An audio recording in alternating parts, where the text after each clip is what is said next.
Hi everyone, I'm Joshua Orro the Mustang Prince, and welcome to Mustang Prince Orro Reports. Man, you know with Easter coming up, it is a time to go egg hunting, dress nicely, even spending time with your family, especially with watching some good Easter films. Speaking of which, the movie capital of the world hasn't really made too many Easter films at times. As often as they like to do the Christmas movies and a few other holidays. But with the exception of the ones they make for television. But a few years ago, there was one Easter film that surprised me. Not only was it released to theaters, but it also starred, believe it or not, a special friend of mine from Musical Theater Village. Released on April 1st, 2011, the movie is Hop! So, on with the blog. E.B., the son of the last Easter Bunny, is destined to be the Easter Bunny himself, but all he wants to do is rock out.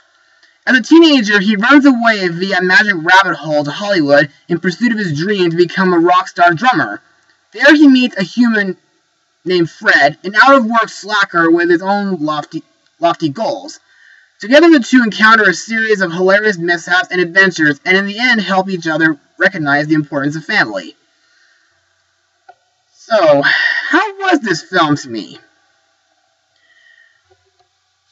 Well, I enjoyed it. I mean, it's really funny and adorable at some parts. However, like a lot of the films that have been released in 2011, there are some flaws with it, though. But I'm not saying it's terrible. I mean, in this film, it does rip off another holiday like Christmas, for example. But the movie is still enjoyable, in my opinion. But let's move on to Mustang notes. The film's director was Tim Hill.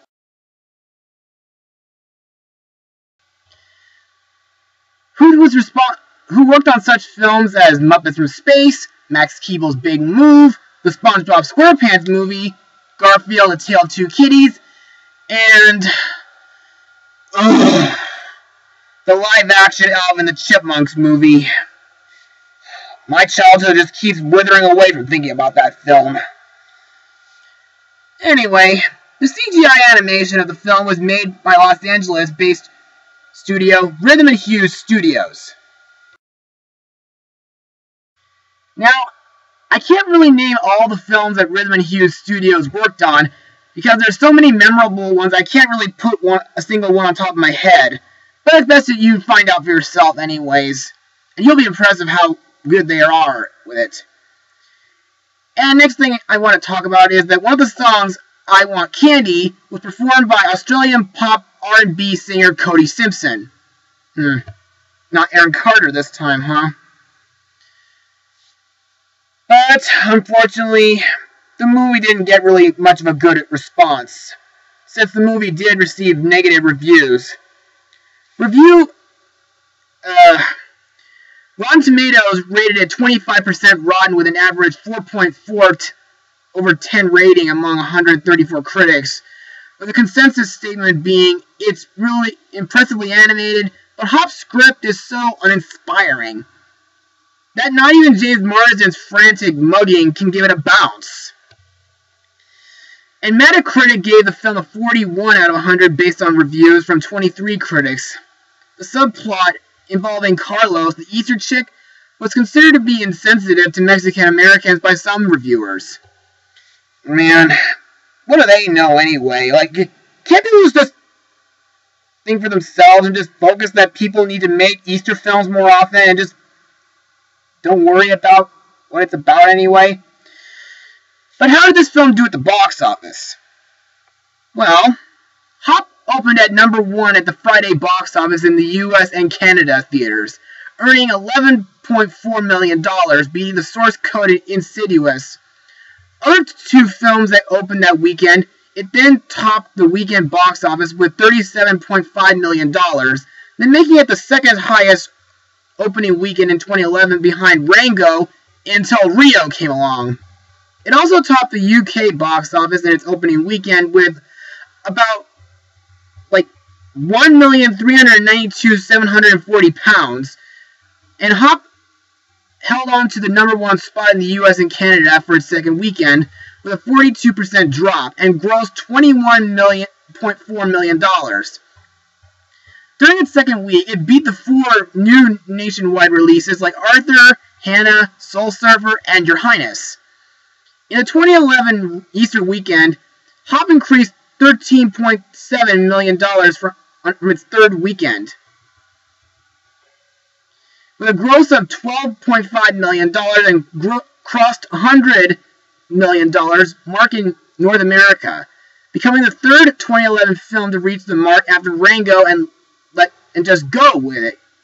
Hop earned in total $108,085,305 in North America and $75,868,418 in foreign countries, bringing its worldwide total to $183,953,723. The film even earned an Annie Award in 2012 for character animation in a live-action production by Andrew Arnett. That's really impressive, by the way. And now to move on to the cast. That's going to be hard, though. Now, I can't talk about all the characters, since not all the human characters are interesting to me. So I'll just make this a little bit as short as I can. Now, the only human character I'll talk about is Fred O'Hare, played by James Marsden and my friend Colton Ray. Fred is a human who takes an EB to recover after accidentally hitting him with his car, but he's also a slacker who has also been looking for work throughout the movie. When he was younger, Fred saw EB's father at work very early one Easter morning, and ever since then, he's had a very secret dream of doing the job himself. What? A human Easter bunny? Seems a little bit bizarre, but anyway, plus, even if the critics say that James Marsden couldn't save the film, he did a pretty good job with this, especially with Colton. Now, you may be wondering, how do I know Colton Ray anyway? Well, he's been performing with me a lot during some shows at Musical Theater Village, such as A Time to Stand or Seussical. So, Colton, if you're watching this, I want to say good job to you. Now our other main character, E.B., is voiced by Russell Brand, who I know from films like Rock of Ages and Despicable Me. E.B. is a teenage rabbit who would rather be a drummer than be the next Easter Bunny. However, what I think of this character, he is kind of selfish at times, but his drums, how he does it, is not as annoying as the way my father does his drums. I mean, it's more smoother and less noisy. Also, there's this note about E.B.'s design. He was designed by Peter DeSeva, most famous for his work on the Ice Age characters. Really? Besides, I like Russell's voice for E.B. And it is kind of like a determined attitude, and he's kind of like the, independent son. So, Russell did a good job with this role, though. Next up are the only 2 chicks who had names, though. One is the villain Carlos, and the other chick with a name is named Phil. These guys are both voiced by Hank Azaria, whom people know as Bartok the Bat from Don Bluth's Anastasia, or Sven the Puffin from Happy Feet 2.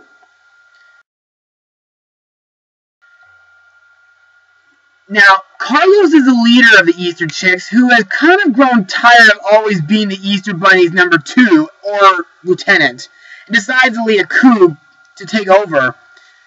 You know, that kind of plan I can understand, since everyone knows rabbits don't lay eggs, and chicks don't get the credit. Kind of reminds me of another story I know from my childhood, but I won't talk about it right now, though. And also for Phil, I love him. Like, Phil is like a fun-loving sidekick who is friends with EB and enjoys nothing than music more than working. Like, I just like how Hank manages to put a different kind of accent for both roles. Like a Spanish role for Carlos and his usual voice for Phil.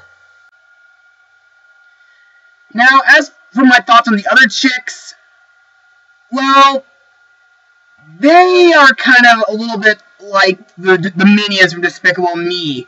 But they don't have much development. They don't even talk, or all they do is walk around the factory, or they also follow the orders of Carlos.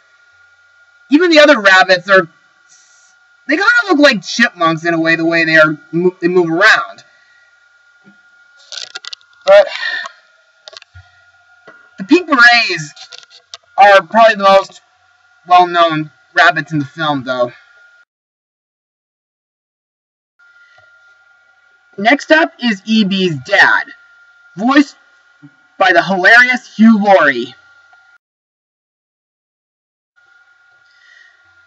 He's the current Easter Bunny in the film, and he wants his son to take over the family business instead of becoming a drummer.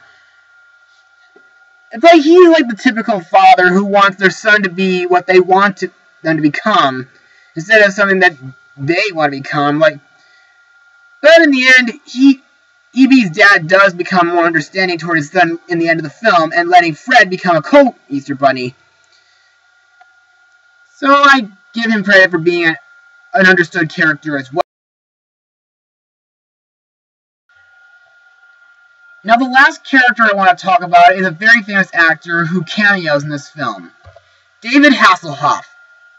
His role in the film is the host of the Hoff-Nosed Talent Show, which is